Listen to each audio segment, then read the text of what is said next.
Welcome to the Restitute Orbis channel, and thank you for joining me for our exploration of Nashville, Tennessee. Nashville, Tennessee, the capital of the state of Tennessee as we head south in the United States. And this is an intriguing situation that we're looking at because Nashville portrays itself as a modern city, also known as the Music City. Yet when we look across the city landscape of Nashville, we see many incredible examples of old world architecture.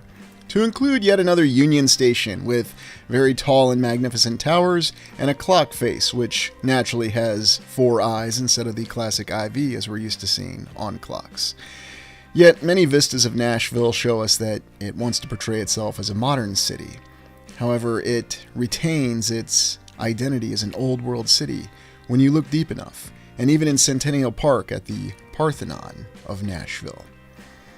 We'll be examining the official historical account of Nashville, Tennessee, and we're also going to look at some particular structures to determine their potential existence in the Old World or the civilization that preceded ours, such as the Parthenon and Centennial Park in Nashville. Union Station, of course, another train station that is very well built. And the Tennessee State Capitol, one of the few capitals that does not have a dome. We'll also be looking at a bird's eye view of Nashville, Tennessee from the 1880s and examining the historical account. We're told that Nashville, Tennessee was founded in 1779 by a couple of explorers during the American Revolutionary War, no less. It is named for General Francis Nash, a North Carolina resident who served in the American Revolutionary War until he was unfortunately killed in the Battle of Germantown by a cannonball. Here we're looking at the Tennessee State Capitol on a very localized hill within the middle of the city. And as we stated before, it's been the same capital since the 1850s, and they do not practice democracy in Nashville. Quite interesting. Here we pan over and take a look at the Tennessee State Prison. Now, this was the original one. We're told that a subsequent one was built in 1898, yet oddly enough, this one looks quite similar to the later one. Potentially built on the same location, but I don't know for sure. And for some reason they depict it in yellow. Was it covered in gold? And then the massive train depot, which is something else Nashville was known for before and after the Civil War. And there's a couple of old photos we'll take a look at that will depict that train depot. And then the Cumberland River, the main river that passes through Nashville, and they have 2 primary bridges.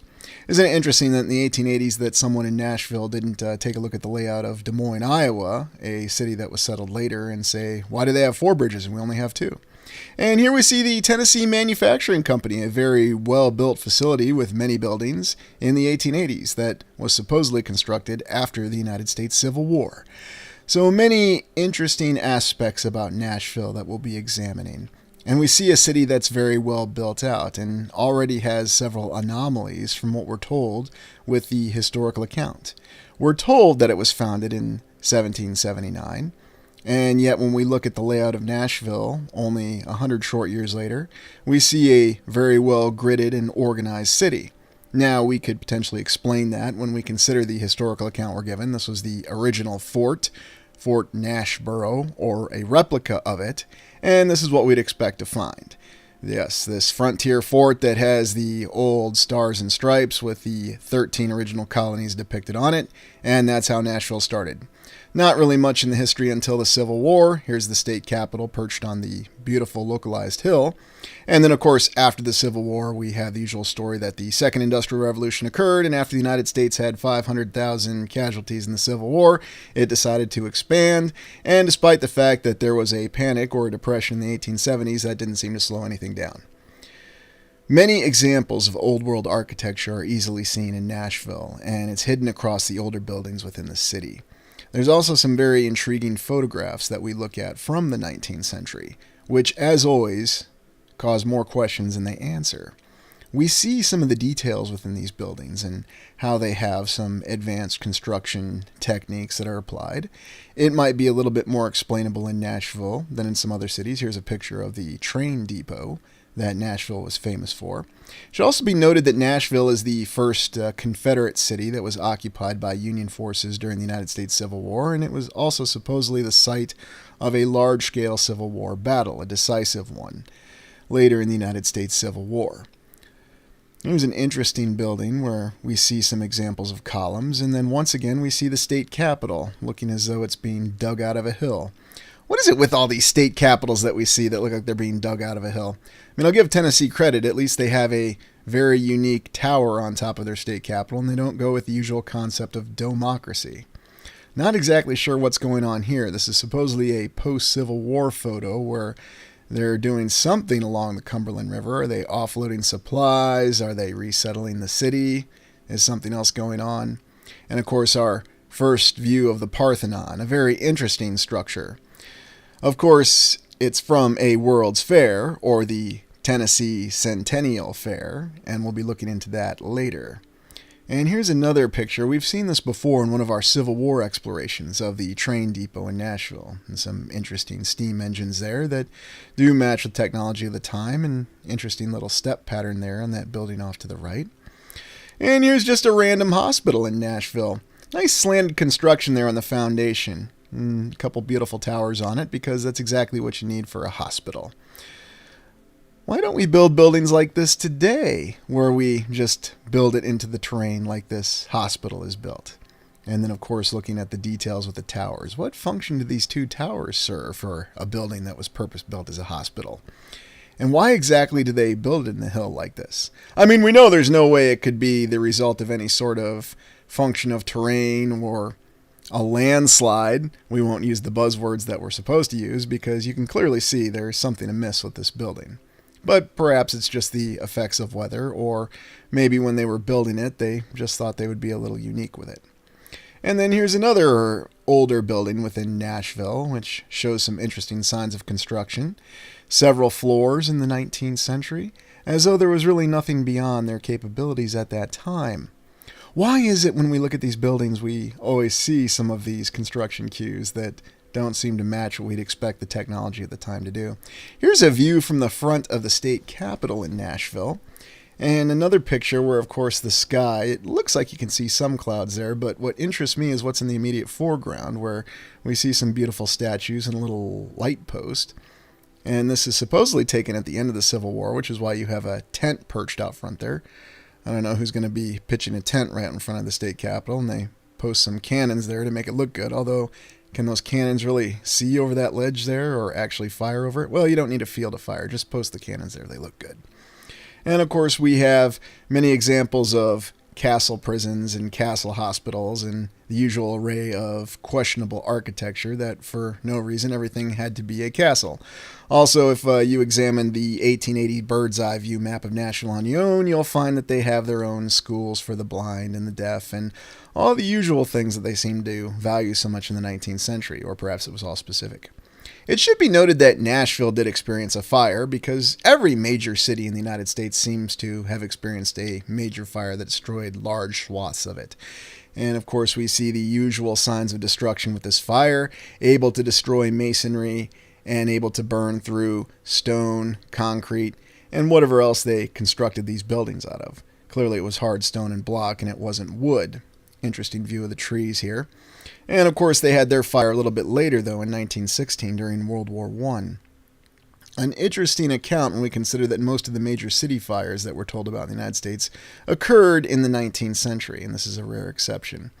However, we can see that there were some buildings that escaped the devastation of this fire, although I have to ask the question, was it the fire, or were they going around trying to create fire breaks with the army or whoever trying to destroy the buildings? Interestingly enough, we actually have a map of the burned out area, and it's as though this fire doesn't seem to follow a cohesive pattern that we'd expect a fire to follow. So once again, creating more questions than it answers. And seeing some of these buildings that were damaged by the fire, does this really look like a building that fire could destroy? I mean, we see the masonry blocks in the foundation and what appears to be some form of concrete. Very elaborate building, and yet somehow it seems to be damaged and completely broken down by the fire. And then it's the same situation with these other buildings where the chimneys are left, and yet you see many bricks and a lot of rubbling. Now, of course, a lot of people will say this is because that these buildings were held up by wooden frames. But if these are true masonry construction, then it's the masonry foundation that holds up the buildings. So yet again, even though this is 1916, it really doesn't matter what year. we have another occurrence of fire where once again we're left with more questions than answers. And you can see that there seems to be some areas where the fire stopped. So was it really a fire, or was the fire department, the military, law enforcement going around and just setting demolitions in buildings to destroy them to create a fire break? Because that account seems to have come up more often when we try to look into some of these fires, such as with San Francisco, although that was an earthquake that resulted in a fire. Of course, here you have a localized fire being battled by the Nashville Fire Department in the 1930s with a group of onlookers. And I only include that image just to show you that's what we'd expect from fires. Well, let's start by looking at the Tennessee State Prison, 1898. Now, we saw the image from the 1880s. This looks like the same compound. And we have a very tall tower, and it looks like it's very brand new in this picture, although maybe they just painted it white. Interestingly enough, the tower looks like it was shortened in this image, so I don't know if it's even the same structure. There seems to be something really strange going on, though, when we consider this Tennessee State Prison. More recently, it was known for being the filming location of the 1990s film The Green Mile, and it was also struck by a tornado very recently. Now, the main structure seems to have been minimally damaged by the tornado, although it looks like the cell block was torn up quite a bit. And we consider our early exploration when we considered what tornadoes could do to a courthouse in Iowa, and the only thing that was damaged was the cupola, which had been rebuilt in the 1970s, but the rest of the original courthouse, which we're told was built in the late 19th century, was not damaged at all by the tornado. So what exactly is going on here? Yes, it's clear they had a tornado, potentially. We can document that, hopefully. It's more recent. What exactly happened to this building? It's still holding up very nicely. And then it goes back to the usual array of questions. Why do you need a building like this to be a prison anyway? You need to have a nice tall castle, and they even say they designed it as a castle. And of course we have the usual archway door with many blocks. And of course we'll be told that this is an inescapable castle. Now of course the inside is degraded quite a lot, but what do we really see that's degraded? Is the original structure, or was it merely the implements that they added to turn it into a prison? Which, if you look carefully, it seems like many of the prison decorations, we'll call them euphemistically, are what's eroded over the years. So, another interesting look at a prison that's built like a castle. And we also recall our earlier look at the castle in Iowa that's a prison. And this is no less impressive, and built around the same time frame in the late 19th century. And what's the point of the pointy towers? Good little question there. You have pointy towers, and what's the point of them? And here we see some of the damage from the tornado that hit it. Although I have to ask the question, was it a tornado, or did the tornado hit and was it an opportunity for, let's just say, some random events to occur that possibly destroyed what used to be the state prison? Still, the main building stands well, and there's a lot of debate about what they're going to do to it, because once you have damage like this, well, you know what the question usually becomes. Are you going to tear it down, or are you going to allow it to stand? Because when we have castles in the United States, they're tough questions to answer. A little interlude here. This is Andrew Jackson's tomb in Nashville, Tennessee, being well known as the residence of former President Andrew Jackson, since deceased. Andrew Jackson being one of the heroic presidents to many Americans because of the fact that he killed the central bank, and this is his Hermitage. Although it's a strange looking building, and I don't quite get the exact vibe of it being a true old world building. It may be. I haven't been there personally, but it just feels like it's something more of a tourist site. And here in this Confederate soldiers' home, you seem to have more examples of old world architecture than you do in Jackson's Hermitage. So not really sure what to make of it. This is just something that I'm showing in here for a contrast. But when you look at the fact that we have these tourist buildings on Jackson's Hermitage, it brings up many more questions, because we have to ask, are we being presented a particular account that people want us to believe? This is a really strange one. Like, you have these blocks and then you just have this roof extending over it. Is that so you can just cover yourself from the rain there? What exactly is the point behind that? Well, now we go to the Belmont Mansion, designed by an Italian architect and built in 1850 by Joseph Acklin and his wife Adelicia, and it's the center of an extensive estate.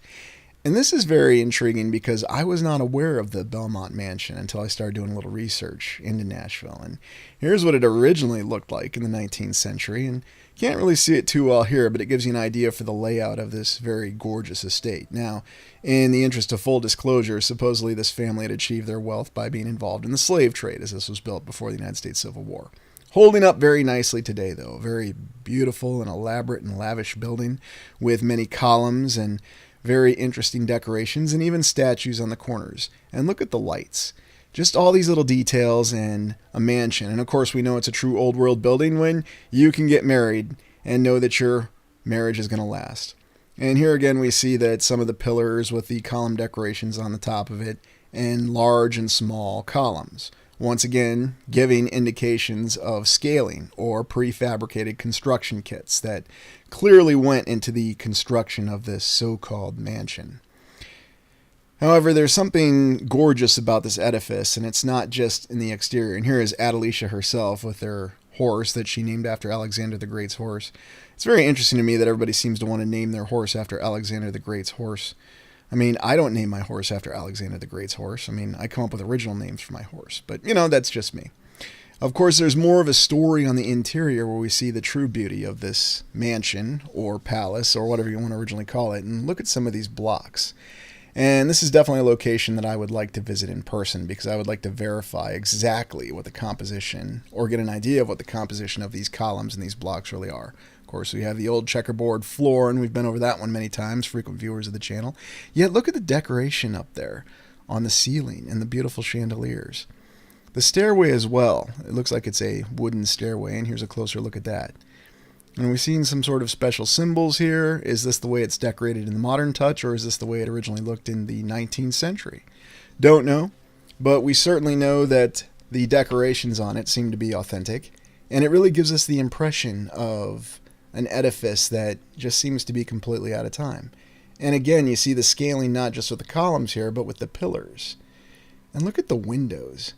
Very unique design, and they reflect a gorgeous aspect. And as if that's not enough, on the same property, we have a water tower.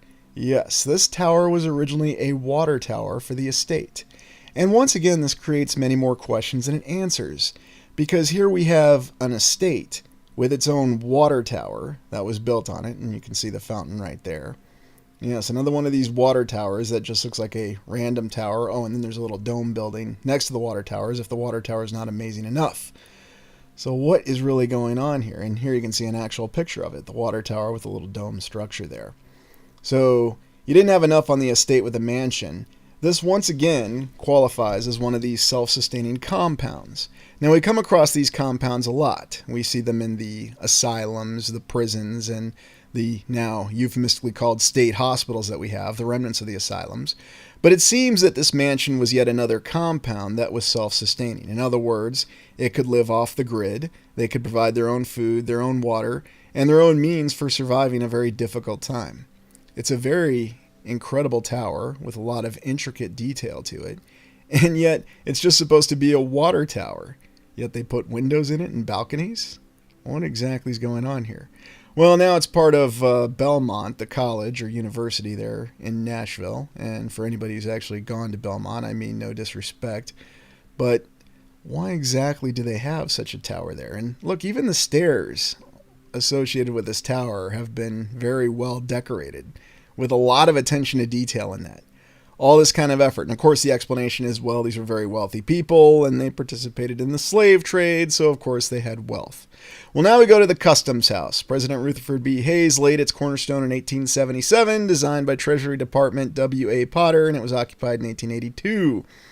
Whatever happened to the good old days of when we had presidents who laid cornerstones? Well, it's probably because of the fact that we don't have cornerstones to our buildings. And here is this beautiful Customs House. Or maybe I'll just say it's an extraordinary Customs House, because you can see a tower and numerous what looks to be pediments, although they might consider this Gothic. Once again, I consider it Castle Grayskull architectural style, because how else are you going to classify it? Yes, just for a Customs House, we have all this ornate detail. And look at the subsidiary towers, 4 of them in total, with archways above every major window, and clock faces facing all 4 directions. These are the kind of things that you need to operate an effective customs house, apparently, in 19th century Nashville, Tennessee. And of course, we're also told that the customs house was about facilitating income tax, although one little problem with that, they were only collecting income tax during the Civil War, and then afterwards, supposedly it was just property tax until 1913. But once again, you have conflicting accounts on that. So, staying focused on the building, though, it's yet another clock face with interesting Roman numerals on it.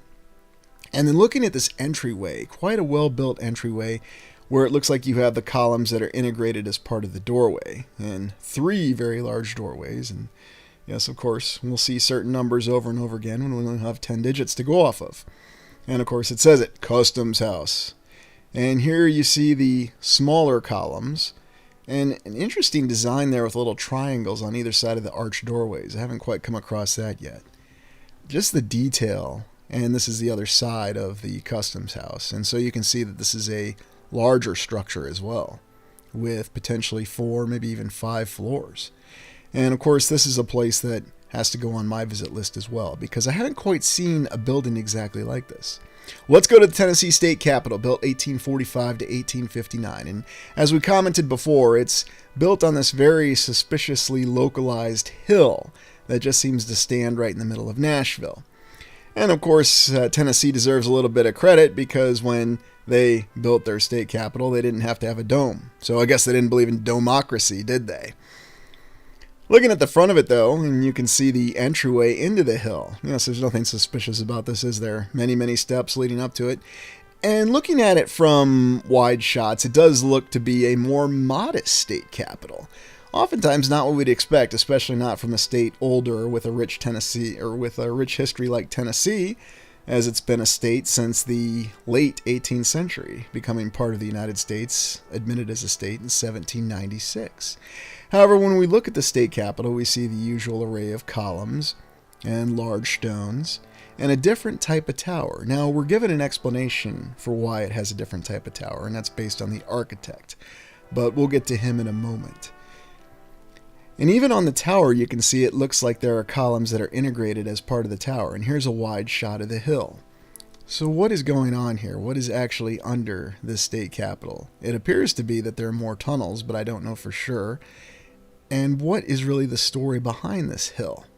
Well, once again, there's another story with the interior of the building, as we can appreciate its elaborate construction, and we can see why this is truly worthy as a state capitol. And I have a feeling that its size, it's a lot larger than it might appear. And look at some of these decorations in the ceiling and the walls. And what exactly is the meaning behind all this? It seems like every time we go into one of these state capitals, sometimes we see familiar symbols, and other times we don't. We see different symbols. So could this reflect something else? And yet we see familiar signs of architecture with the pillars built into the walls, because why wouldn't you do that? And then a very well decorated ceiling with an elaborate chandelier hanging down from it, and many different motifs. Ah, yes, of course, the spiral staircase, because how else are you going to function around your state capitol library? I do have to wonder, though, if the people of Tennessee were aware of the fact that, if we go off of the given historical account, that the state of Iowa and the state of Connecticut were building very large and beautiful state capitals with domes in the 1870s. Certainly somebody had to go to the governor of Tennessee and say, Mr. Governor, did you hear that in the state of Iowa and the state of Kentucky, or in the state of Connecticut, they were building very large state capitals with domes? Shouldn't we have one?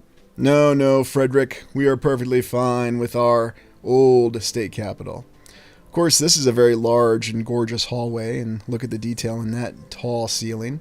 And it's almost like you're in some sort of temple here, and that's probably the best way I could describe this. And all kidding aside, I can certainly see why this is worthy as a state capitol.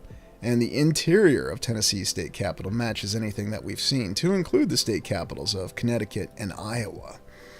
So once again, and here's William Strickland, the architect who supposedly designed the state capitol in Tennessee. And he was very active, and we don't have an actual photograph of him. I like how in this picture they even have columns in the background on the painting. It really helps paint the picture, if you know what I mean. He designed the Merchant Exchange in Pennsylvania and Philadelphia, which we looked at in the Philadelphia exploration. So it does look like it has that similar tower. And he also designed the Second Bank of the United States, also located in Philadelphia and Pennsylvania. Ah, yes, the Second Bank of the United States. Very fitting, as Andrew Jackson was the one who supposedly killed the Second Bank of the United States during the Great Bank War, one of what he considered the great achievements of his presidency. And now we'll go to Vanderbilt University, founded in 1873. I haven't really focused much on actual universities in these city explorations, but Vanderbilt really struck me because it had a dazzling array of old world buildings. And here we're looking at what's supposedly an actual photograph of the original buildings of Vanderbilt. There on the right you see Old Main. Why do they always have all these old Main buildings for universities, for soldiers' homes, compounds, and everywhere else we look? Now, Vanderbilt, of course, being named after Cornelius Vanderbilt. Even though he was from New York, to heal the wounds of the Civil War, he decided to grant a generous donation of dinero, moolah, money, as he was loaded with it in the 1870s, to found a university in Nashville, Tennessee, as that was to heal the rifts of the Civil War, and that, of course, was named after him, Vanderbilt. Here's another view of the old Main building, and you see it has 2 towers instead of just 1. Well, of course. Now, usually we'll be told that these old Main buildings are the original buildings of whatever institution, foundation, university, or whatever you have going on. And yet, they always build them so beautiful and elaborately. I mean, it looks like a castle with 2 towers, a mansion, a manor. It has the same construction cues. And look at that. It's like you've got a circular stairway on either side and then a main stairway. What is going on with that? Oh, yes, of course. And then looking at some of the more recent photographs of Vanderbilt University, looks like we have their version of the Cathedral of Learning. You know, everybody wants to be like Pittsburgh, I guess, when it comes to that. But it's intriguing that it looks like the exact same kind of architecture, and building a building like that just for a university is an intriguing premise. Well, how are you going to know it's a university unless you have a very beautiful and ornate tower that people can see from wherever they are in the university? I can understand that. And then, of course, looking at some of the other buildings, and they have a nice combination of colors here with what looks to be brickwork and then potentially concrete, although I certainly question if any of this is Portland cement. I like all the columns here. Very elaborate and well-detailed, gorgeous university. And here is a different type of building, and yet it doesn't have anything less with the construction cues. Oh yes, we see familiar symbols on this one as well. And entry doorways. And I always enjoy it when they have this mixed brick style. And this reminds me, I think it was St. Scholastica in one of the early explorations I did in Duluth, Minnesota. Looks exactly the same, even though they were built at very different times. I believe there are 4 decades between those two. Now, this is the structure that's sitting where the old Main building, which of course is no longer with us, the 2-towered building that we saw earlier. And of course, we have replaced it with a very tall clock tower, although I'm not certain how easy it would be for students to see that clock. And then here's another building with a dome, so it looks like they do domes here and there in Tennessee, although it doesn't represent government. Interesting. Pediment above the door and numerous columns, and of course lots of stairs. This almost reminds me of one of those buildings that you'd see Indiana Jones in. This is supposedly a construction photo, although this looks more like a renovation photo to me. I mean, you just need scaffolding and it's a construction photo. I mean, how do we know it's not renovation? In all my explorations, I've seen so much renovation being done on all these buildings to include state capitals. And here's what it looks like today.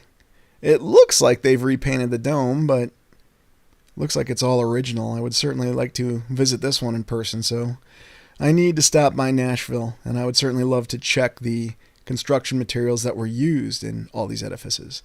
Well, now we go to Ryman Auditorium, built 1885 to 1892. Nashville being called Music City, and we'll come to exactly why it's called Music City, because of its reputation for being the home of country music in the United States. But Ryman Auditorium, despite being built in 1885 to 1892, was one of the venues of the Grand Ole Opry, where they host this live performance of country music. Now, there have been numerous venues for the Grand Ole Opry, and here's the current one. And yes, of course, you can see we have this lovely brutalist architecture modern building as the Grand Ole Opry House. So this is what you go get to listen to your country music in today if you're so inclined. I don't know. This is the interior of Ryman Auditorium, and for some reason I think this is a lot more beautiful. Look at the windows back there and the different coloring in the panes. And then it's almost as though it has an older type of column that you see. I've seen that in a couple auditoriums and theaters in my explorations. Looking on the outside of Ryman, though, you can see that the foundation stones are there, and then there's brick above them. So another interesting construction material, and I'm just looking forward to all the armchair experts telling me that that's all because of rustication. And yet when you check the actual brick structures and you knock on the bricks, you can tell that there's a different composition to a lot of them than the more modern bricks. So you can see why this building is holding up so well today when it was completed in the 1890s. Well, now we go to Nashville's Union Station, built 1898 to 1900. The exact same decade as the one in St. Louis, and it does, to be fair, have a bit of a similar appearance. But once again, I always ask the question, why do you need something like this for a train station? I mean, it's a castle with a large tower and a clock on it. And yes, I understand and appreciate the fact that Nashville was a hub for trains, and don't you worry, we're going to have an exploration considering the rise of the railroad in the United States, because that's an interesting exploration in and of itself. But you just look at this very tall, imposing edifice along with the trains, and is this just supposed to convey size and it's supposed to awe you? I mean, at least when they say that for churches and religious buildings, okay, I guess that makes a little bit of sense. But when you look at this Union Station, are you supposed to feel in awe as you go to travel on the train? Is that the original intention behind it? Why exactly did they have to be so large and always have such a castle appearance? And of course here with the front door with the very large stones. And once again, I'm reminded of the Union Station I just looked at in St. Louis. And I have a feeling that if I were to go there and knock on these stones, I'd get the idea of the same type of composition. Ah, yes, of course. A beautiful lavish interior with a arch over the top of it. And again, we have columns and pillars that are integrated into the walls with many arches and many colors. And once again, this just gives you the feeling of transporting you to a different world. And I'm not saying it's from a different world, but it really feels like it's from a different world when you walk around on the interior of these structures and you look at this. Such lavish luxury just to be waiting for the train. And the other thing I always remember reading about and looking at in pictures is just how dirty everything was in the 19th century. And we're told that. Everything was dusty, everything was dirty. People were still using horses as the primary means of transportation, and they were defecating everywhere. And then, of course, you had coal, and coal was emanating its smoke and soot, and that was compiling on the buildings. And yet, you look in the interior of this, and that does not convey that message at all. Look at some of these beautiful motifs that you have above these archways, and even the fireplace down there. Once again, no detail spared. And even the chandeliers, and even if they're newer, consider what was originally in this building when it was constructed. Just the entire layout of these Union stations. It always defies simple explanation, and everyone will always say, well, that's what they needed for a train station. Of course, this one's been converted to a hotel, and this looks like a very nice hotel, and I just thought I'd showcase a few of the rooms real quick because, oftentimes, especially in the United States, we find ourselves suffering with the new postmodern look of the hotels, and yet this is a hotel that seems to have retained its welcoming feel for many of its rooms. So, not that I'm advocating or advertising that you stay at a Union Station hotel, I just thought I would show you how beautiful and welcoming and organic the rooms appear. Well, now we move on to War Memorial Auditorium in 1925. Ostensibly built to recognize the veterans of World War I, and of course, much like in many other cities, they have a pediment and columns and go with the old Greco-Roman look because, well, what else do you do when you're building a war memorial? Very intricate, though, when you look at that pediment there and beautiful decoration, and then, of course, the top piece. And, of course, a slew of columns on this building. And it looks like we have a little bit of carving on there. And do we have any broken words? It does not appear so. That was something that really struck me in some of those buildings that they built in St. Louis in the 1930s is when we have words that were broken up, which is really odd. The interior is no less impressive of this War Memorial Auditorium building where you see the ceiling there with all the squares. And once again, the layout is impressive. So something that was built to commemorate the veterans of Tennessee from World War I, and yet it resembles a Greco-Roman building, and it has a lot of details in it.